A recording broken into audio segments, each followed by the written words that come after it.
So এখন হচ্ছে ফার্স্টে কিন্তু আমরা কুয়ার ম্যাথ মানে এই চ্যাপ্টারের যে মোস্ট ইম্পর্টেন্ট টপিক যে কুয়ার ম্যাথ সেটা কিন্তু আমরা করে ফেলছি, যেটা থেকে এইচএসসির সব থেকে বেশি কোশ্চেন কুয়ার ম্যাথ থেকে আসে আর কি, সেটা আমরা করে ফেলছি। এখন হচ্ছে আমরা এক্সট্রা যত টপিক আছে সেইগুলো থেকে ম্যাথ করবো, আরও কিছু বেসিক বুঝবো অঙ্ক করতে করতেই। সো ফার্স্ট কোশ্চেন হচ্ছে আমাদের, কোনো নির্দিষ্ট ভরের বস্তু 2 নিউটন বল প্রয়োগে বলের দিকের সাথে 60 ডিগ্রি কোণ উৎপন্ন করে 5 মিটার দূরে সরে যায়। একটা বস্তুকে তুমি 2 নিউটন বল প্রয়োগ করলা, সে বলের দিকের সাথে মানে এদিকে গেল না, এর সাথে 60 ডিগ্রি কোণ করে এদিকে চলে গেল, কত মিটার চলে গেল? 5 মিটার চলে গেল। কোশ্চেন হচ্ছে কাজের পরিমাণ নির্ণয় করো। সো এই আমাদের দেখো এফ দেওয়া আছে, এস দেওয়া আছে, থিটা দেওয়া আছে, তাই না? এফ এস কস থিটা দিয়ে করে ফেলতে পারবো, বাট মুখস্থ করার আগে জাস্ট একটা জিনিস বুঝো, যদি এমন অ্যাঙ্গেল ক্রিয়েট করে সেখানে আমরা কি করি, আমরা জাস্ট ডাব্লিউ কোশ্চেন লিখে হচ্ছে এফ এস কস থিটা, তাই না? এই এস কস থিটা টার্মটা বেসিক্যালি তোমার হচ্ছে এইখান থেকে লম্ব টানলে যেটা হয় এতটুকু, এবং এটাকে বলা হয় হচ্ছে উপাংশ। আমার মেইনলি হচ্ছে বলের দিকের সরণটা নিতে হবে, যেহেতু সরণটা ঠিক ওই দিকে হয় না এই জন্য আমি উপাংশ নিয়ে করবো, আর উপাংশটার মানই হয় হচ্ছে এস কস থিটা। এটা যদি হয় এস, এইটা হয় কি এস কস থিটা, তাই না? এই জন্যই এফ এস না হয় কি হয় এফ এস কস থিটা, ওই এস কস থিটাটা একসাথে আর কি। তুমি কস থিটা আগে পরে দাও, ম্যাটার না, সমস্যা নেই, ওইটা কোনো সমস্যা না। সো এখানে আমার এফ এর মান হচ্ছে 2 ইন্টু এস এর মান হচ্ছে কত 5। ওকে, এফ হচ্ছে আমাদের 2, আমাদের এস হচ্ছে 5 এবং থিটা হচ্ছে আমাদের কত 60 ডিগ্রি। হ্যাঁ, এখানে কোনো থিটার চেঞ্জ করতে হবে না যে 60 তাহলে কি আমি 90 থেকে মাইনাস করে ফেলবো কিনা, এমন কিছুই করার দরকার নেই, যেটা আছে সেটা দিয়ে করলেই হচ্ছে cos 60। ওকে, সো এইটা করলে আমার যা আসবে তাই। cos 60 মান হচ্ছে আমাদের half into 5 15, so that means আমাদের 5 জুল হচ্ছে আমাদের অ্যান্সার। ওকে, এখন হচ্ছে আমরা নেক্সট স্লাইডে যাব। আমাদের ইজি অঙ্ক ছিল একদম।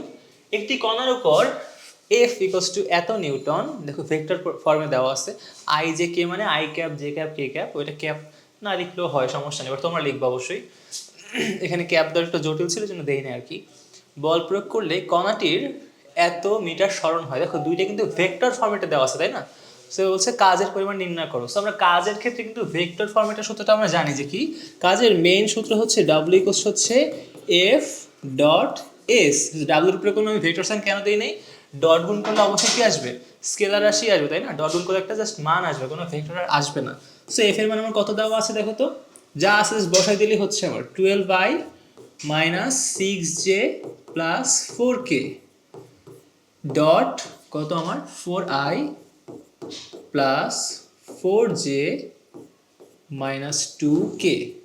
ওকে, জাস্ট এটা ডট করে ফেলবো। ডট করার সিস্টেমটা কি ছিল, আমি সব ভুজুং ভাজুং বাদ দিয়ে জাস্ট ডিরেক্ট জিনিসটা বলি কি হবে, আয়ের সাথে আই গুণ করবা, 4 ইন্টু 12 যা হয় তাই, 4 12 কত হয়, এমন এক কাঁচা দেখি ক্যালকুলেশন করে দেখি কত আসে, 48। তো এটা হচ্ছে 48। এখন আই আর আই তো গুণ করলাম, তাই না?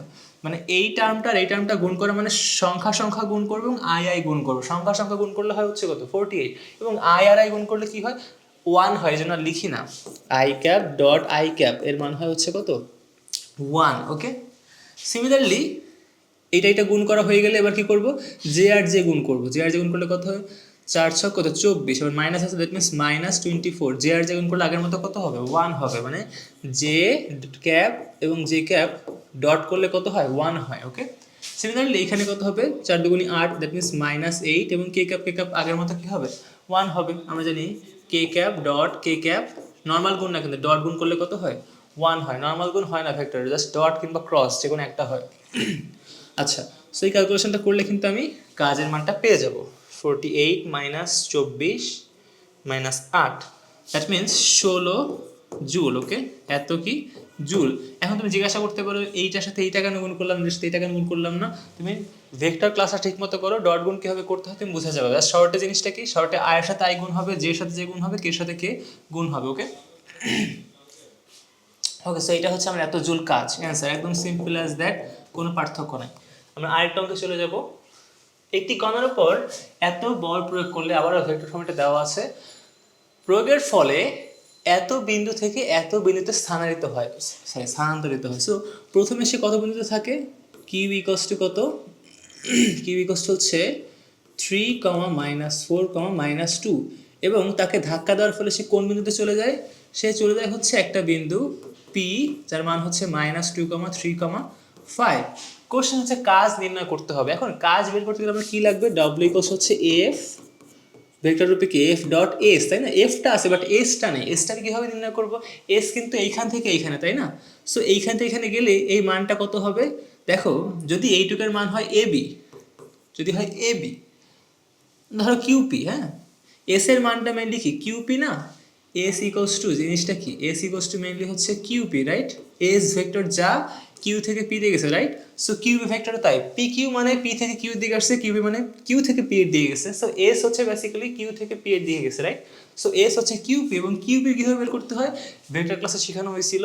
যেমন দুইটা বিন্দু দেওয়া থাকলে কিউপি কীভাবে বের করবো, আগে কিউ এর মান বের করবো এবং পি এর মান বের করে ফেলবো, তাই না? শুধু কিউ এর মান কত, মানে শুধু কিউ এর ভেক্টর মানটা কত হবে, এটা তো শুধু বিন্দু দেওয়া আছে, তাই না?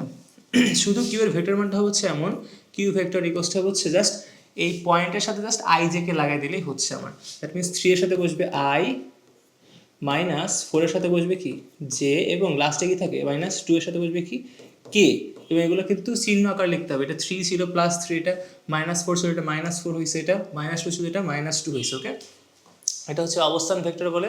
তাহলে ভেক্টর ক্লাসটা করলে কিন্তু বুঝবা যে বিন্দু থেকে কীভাবে আমি ভেক্টর কনভার্ট করবো। এখানে দেখলে বোঝা যাচ্ছে। সিমিলারলি পি ভেক্টরটা কত হবে, মনে করো পি বিন্দুর অবস্থান ভেক্টর হচ্ছে পি ভেক্টর। এটা ভেক্টর সাইন দিলেও হবে, একটা বার দিলেও হয়, পি বার দিলেও হয়, নিচে বার দিলেও হয়, অনেকভাবেই লেখা যায়, তোমার ইচ্ছা কীভাবে লিখবা তুমি। এটা কত হবে, জাস্ট এই আই লাগাও এখানে, এখানে জে, এখানে K. So minus 2i plus 3j plus হচ্ছে 5k। ওকে, সো কিউ আর পি নির্ণয় করে ফেলেন। এবার কেমনে কিউপি বের করবো কীভাবে? সো কিউপি কিউ থেকে পিতে গেছে, সিস্টেমটা হচ্ছে last point minus first point, মানে পি ভেক্টর কিউপি বের করার সিস্টেম কি, last point minus first point, Q minus P minus Q. QP বের করার সময় P minus Q, P Q বের করার সময় কিউ মাইনাস পি, মানে লাস্ট পয়েন্টটা মাইনাস কি ফার্স্ট পয়েন্ট। ওকে, সো কি করব, বিয়োগ করলে কি হবে দেখো, পি এর মান কত হবে, এটা হচ্ছে আমি একবার লিখে ফেলি পুরোটা, আচ্ছা একবার উঠাই, হ্যাঁ, তোমাদের বুঝতে সুবিধা হবে। পি এর মান কত, minus 2i plus 3j plus 5k, minus Q এর মান কত, 3i minus 4j minus 2k।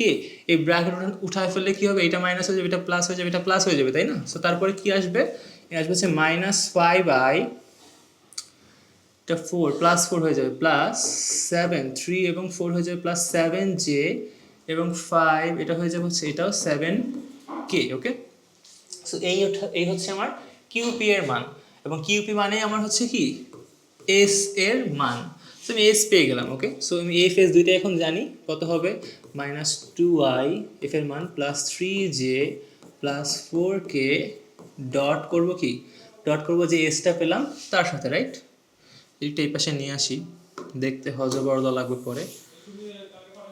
ওকে, সো এটা কত হবে, মাত্র বের করলাম, minus 5i plus 7j plus 7k।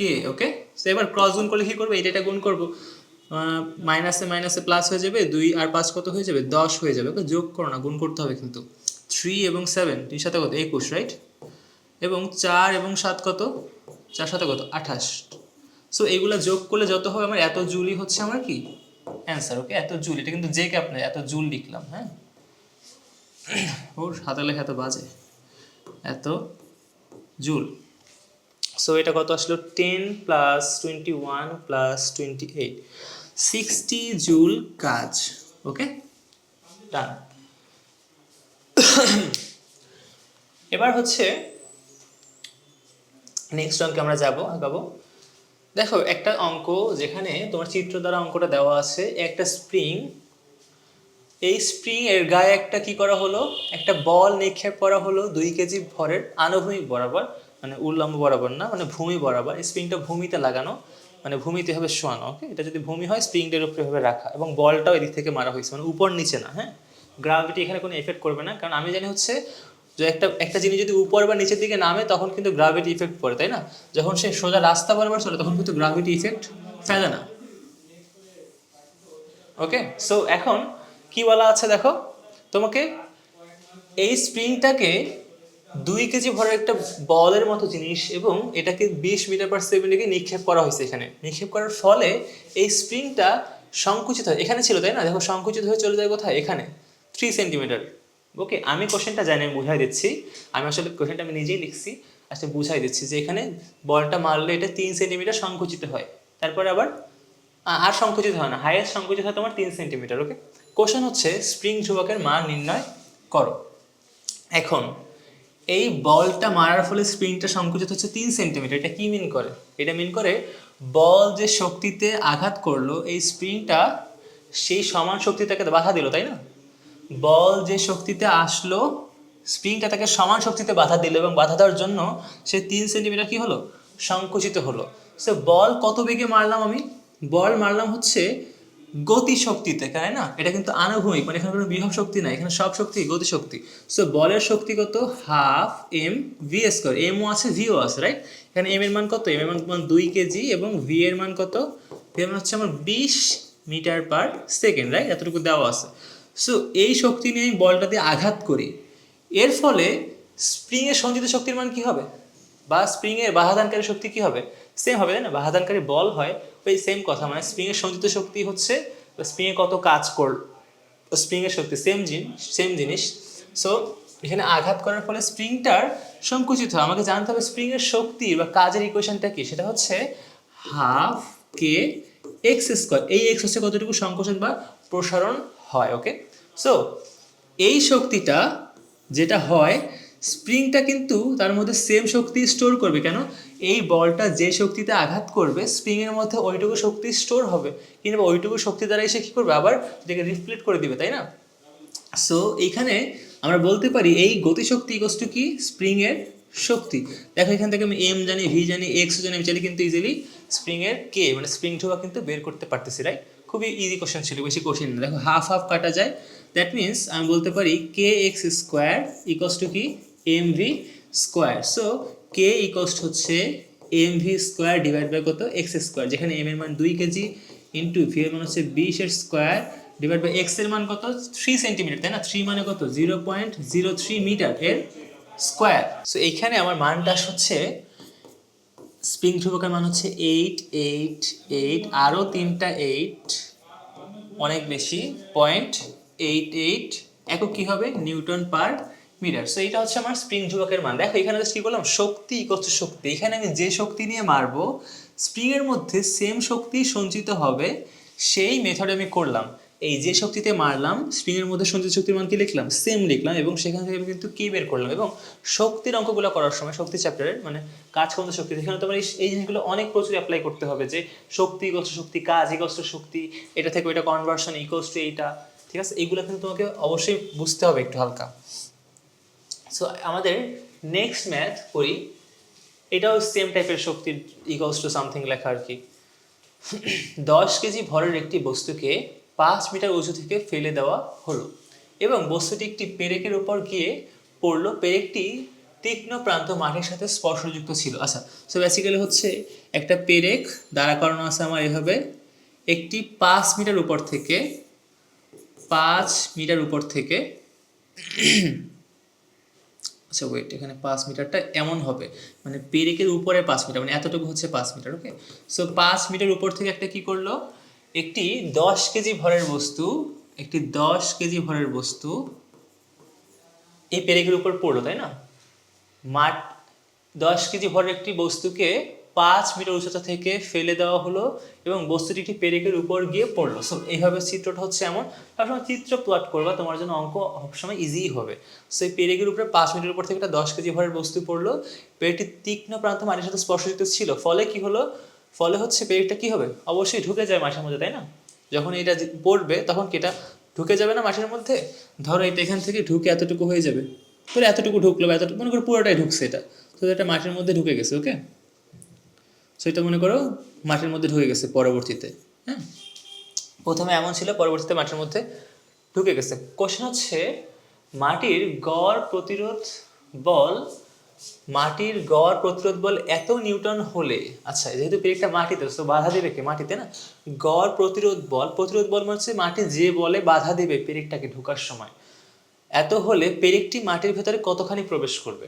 ওকে, আচ্ছা আমি এখানে অ্যাজিউম করাটা ঠিক হয় নাই যে এখানে কতটুকু ঢুকবে, আমরা জানি না কতটুকু ঢুকবে, ধরি যে প্লেটটা এতটুকু ঢুকবে, হ্যাঁ ধরলাম এতটুকু ঢুকবে, মানে এখান থেকে আরও এক্স পরিমাণ ঢুকবে, 5 মিটার উপর থেকে পড়বে প্লাস আরও কি এক্স পরিমাণ হচ্ছে তোমার প্লেটটা ঢুকবে। কোশ্চেন হচ্ছে এক্সটা কত যদি এফ এর মান এত হয়, তাই না? এখন খেয়াল করো এই বস্তুটা কত শক্তিতে পড়বে এইখান থেকে এখানে, কীভাবে বের করবো আমি? এই বস্তুটা এই পেরেকের উপরে পড়লে কত শক্তি নিয়ে পড়বে?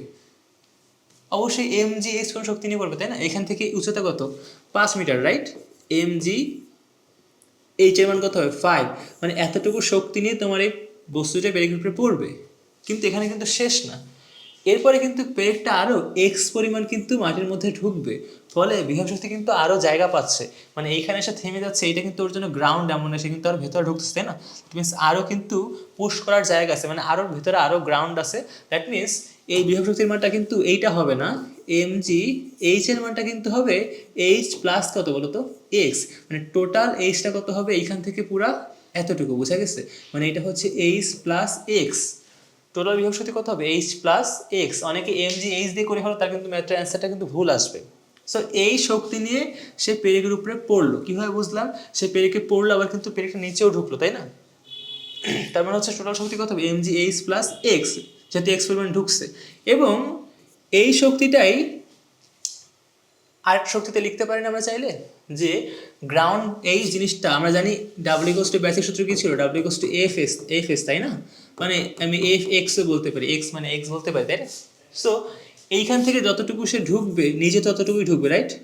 সে এইখান থেকে যতটুকু নামবে নিজেও ঠিক ততটুকুই ঢুকবে। সো গ্রাউন্ডের ফোর্স যদি হয় এত এবং এক্স যদি হয় এই এক্সটাই, তাহলে টোটাল কাজ কত হবে? এফ ইন্টু কত? এক্স হবে না? মানে যে শক্তিতে পড়বে তোমার গ্রাউন্ডও কিন্তু সেম শক্তিতেই তোমার কি করবে? বাধা প্রদান করবে, তাই না? আমরা জানি সব কিছুর একটা বিপরীত প্রতিক্রিয়া, সেটা বলের ক্ষেত্রে, বাট আমরা চাইলে কাজের ক্ষেত্রে সিমিলার জিনিস কিন্তু ভাবতেই পারি, যে এইখান থেকে যে শক্তিতে পড়বে এটা গ্রাউন্ডে কিন্তু সেম শক্তি কিন্তু দিবে, বা গ্রাউন্ড দ্বারা কাজের পরিমাণ কিন্তু তোমার কি হবে? সেমই হবে। চিন্তা করো, আমি গ্রাউন্ডে লাথি দিলাম বলেই কিন্তু গ্রাউন্ড একটা বাধা প্রদান করলো, একটা কাজ হলো হয়তো, তাই না? নাও হতে পারে, যদি এটা না ডাবে, মানে নিচের দিকে যদি না ঢুকে যায়, তখন কিন্তু কাজ হবে না, জিনিসটা এমন। মানে যদি এইটা এখানে পড়তো এবং পেরেকটা যদি একটুও না ঢুকতো, তাহলে কি হতো? তাহলে শক্তি দিয়ে ঠিকই পড়তো, কিন্তু হয়তো এই মাটির বাধার প্রতিরোধকারী বল এতই বেশি যে সে আর ঢুকতে পারে না, তাই না? মানে একটু হলেও ঢুকবে, এটা বুঝতে হবে। যে ধরলাম এতটুকু ঢুকছে, ধরলাম এক্স পরিমাণ ঢুকছে, অর্থাৎ মাটির মধ্যে সে এক্স পরিমাণ ঢুকবে। সো এখান থেকে যে শক্তি নিয়ে পড়ছে মাটির মধ্যেও কি হবে? শক্তি স্টোর হবে কি? সেম। সো মাটির ফোর্স যদি এইটা হয়, ফোর্সের সাথে আমরা এক্স গুণ করলে কি পাবো? শক্তি পাবো, রাইট?